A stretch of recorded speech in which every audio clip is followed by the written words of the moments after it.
నిన్నగాక మన మీరు చూసారు సమ్మక్క సారలమ్మ జాతర 100 రోజుల్లో ఎన్ని పనులు చేసినామో 2 కోట్ల మంది దర్శించుకున్నారు.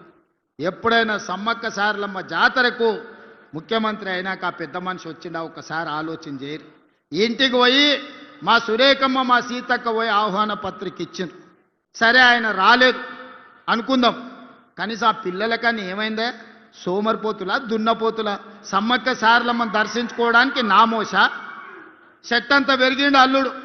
సమ్మక్క సారలమ్మ దర్శనానికి రావచ్చు కదా, గాలికి తిరుగుతాడు ఊరు మీద వాడి అచ్చోసిన ఆంబోతులాక కేటీఆర్ సమ్మక్క సారలమ్మ దర్శనానికి వచ్చిండా? అంటే వేములవాడ రాజన్న అయినా సరే సమ్మక్క సారలమ్మ అయినా సరే ఇవన్నీ పేదోళ్ళ దేవుళ్ళు. పేదోళ్ళ దేవుళ్ళని దర్శనం చేసుకుంటే అదో నామోష అనుకొని మన దగ్గరకు వస్తలేరు. అందుకే ఇయ్యాల పేదలు గొలుచుకునే దేవుళ్ళు ఏవైతున్నాయో